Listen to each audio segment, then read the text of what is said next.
Magluto tayo ng pasta. Pero ilalagay ko muna itong phone ko dito sa aking stand. So magluluto ako ng pasta kasi meron pa akong tawag dito. Meron pa akong sauce. Nagluto ako nung nakaraan. So, meron pa akong sauce. Kaya, ang gawin natin, ilutuin natin. Sayang naman yung sauce dun sa fridge. So, sabi ko, lutuin natin. Wala akong pasok ngayon.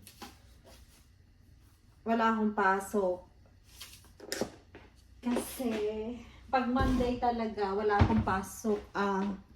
Fix yun. Na every Monday, wala akong pasok. Tapos, wala rin akong pasok kapag Sunday. Kasi yung trabaho ko, close sila pag Sunday. So, yun yung kagandahan sa Chick-fil-A.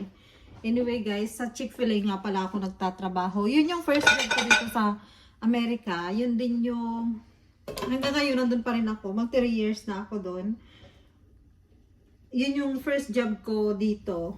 So yung nagbigay yung tumulong sa akin para makapasok doon sa trabaho na yun is yung friend ko na unang-unang Pilipina na nakilala ko dito sa Amerika. Manager na siya doon nung nakilala ko siya. So, nung dumating ako dito, wala pa akong working permit. So, hindi pa talaga ako makapagtrabaho. So, na-stuck ako dito sa bahay.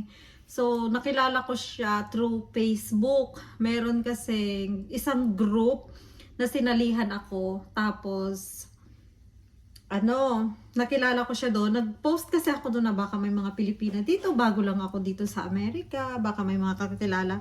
May mga taga dito sa lugar na ito na malapit sa akin. Sana ma-meet ko kayo. Gusto ko kasing magkaroon ng friends. Yung ganun ba? Kasi grabe, nung una ko dito, hindi pa ako makapagtrabaho. Hindi ako makapag-drive. As in, stuck ka sa bahay. As in, araw-araw umiyak ako sa asawa ko na sabi ko, uwi muna ako ng Pilipinas. Hindi, parang feeling ko, hindi ako mabubuhay dito at that time. So, nung nakilala ko itong na to sa Facebook, pinuntahan niya ako dito sa bahay. May anak siya, 2. Ang asawa niya, puti, American din. Tapos, pagdating nang kwentuhan kami, ganun. Dumating siya dito sa bahay, kasama yung mga anak, kwentuhan kami. And then, tinanong ko siya, baka may alam ka na pwedeng trabaho na hindi kailangan ng working permit ba? Yung parang under the table yung bayad. Kasi, grabe, inip na ako.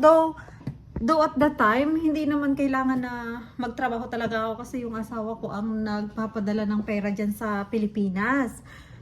Yung asawa ko yung nagbibigay ng pera sa magulang ko, ganun ba? Pero syempre, ikaw, bored na bored ka. 'Di ba? Nakaka-bored talaga dito guys kapag hindi ka makalabas. Hindi ka makalabas kasi hindi ka marunong mag-drive. 'Di ba? Tapos bored talaga as in. Tapos manood ka ng TV. Ang TV puro English ang palabas. So parang grabe, everyday, grabe yung homesick na naranasan ko dito. And then nung tinanong ko siya kung may kakilala ba siya na pwede akong magtrabaho or pwede akong mag-babysitter, dalhin lang yung mga bata dito, ako nang mag-alaga. And then, nagkataon naman, sabi niya, kung gusto mo sis, ikaw na lang, ang anak niya nun is 2 years old, and yung isa ay parang 11? I wasn't sure, no, like 10 or 9 years old, 2 sila. Sabi niya, kung gusto mo, ida-drop off ko everyday dito yung mga bata, tapos pick upin ko from sa hapon, pag pauwi na ako, pick upin ko. Kasi yung job namin is malapit lang dito sa bahay namin. So, pag dinala niya dito yung mga bata, pwede niyang dalawin kapag break time niya. Pwede niyang puntahan pag break time niya. Pero siyempre, hindi niya yung ginagawa kasi, di ba, sayang din naman yung 30 minutes. 30 minutes lang yung break time niya. So, yung bahay namin is 20 minutes away. 10 minutes. 7 to 10 minutes away from sa work namin.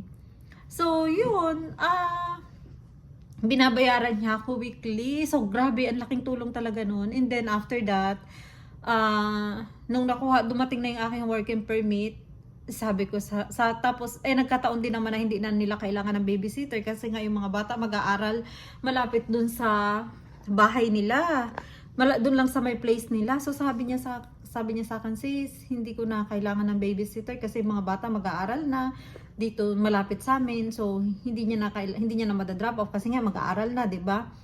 So, sabi niya, tapos nagkataon naman, dumating na yung working permit ko. So, as in, grabe yung timing ba? Grabe yung timing. And then, sabi ko sa kanya, sis, pwede bang mag-apply ako dyan sa work mo? Kasi, kailangan kong magtrabaho. Kasi, yung alam mo yung naiinip ako. And then, at the same time, gusto ko na din na hindi na umasa sa asawa ko na magpadala siya sa Pilipinas. Kasi magpapagawa ako ng bahay. Papagawa ko yung bahay ng magulang ko dyan sa Mindoro. Then sabi ng friend ko, sige, punta ka dito. Sendan kita ng link, apply ka online. At tapos, nag-send siya ng link, ganun. Tapos, nag-apply ako. Tapos, sabi niya sa akin, sabihin mo lang sa akin kung na-send mo na yung application mo. And then, sabi ko, yes sis, na-send ko na. Sabi niya, okay, sasabihin daw niya dun sa parang boss nila. Kasi manager siya dun yung friend ko, manager siya dun. At that time, ngayon, director na siya. So, sabi ko, okay sis. So, yun, nung tapos may tumawag sa akin for interview, ganyan. Isang beses lang ako yung in-interview kasi refer ako nung friend ko So, since nagkaroon ako ng trabaho, maayos ng trabaho, hanggang ngayon dun pa rin ako. Yun yung first job ko dito sa Amerika. Hanggang ngayon dun pa rin ako. So, yun guys, ganun dito kapag fiancé visa ka, hindi ka kaagad-agad na pagdating dito magtatrabaho ka. No, wala ka pang working permit, hindi ka pa pwedeng magtrabaho. Well, yung iba nagtatrabaho under the table nga, pero hindi ako pinayagan ng asawa ko na magtrabaho at the time sa labas na under the table. So, nagkataon lang na itong friend ko, mabait siya na sabi niya, sis, dalhin ko na lang din yung mga bata para malibang ka. Parang, hindi ba siya parang hindi naman talaga siya trabaho. Pero trabaho na din kasi binabayaran niya ako. Pero at the same time, natulungan niya ako kasi binibigyan niya ako ng sahod every week. At the same time, natulungan niya din ako na hindi ako maboard. Total, mahilig din naman ako sa mga bata talaga.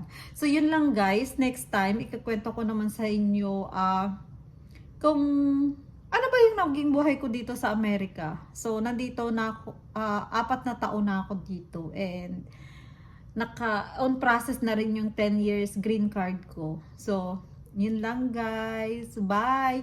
Thank you for watching and please subscribe to my YouTube channel. Bye!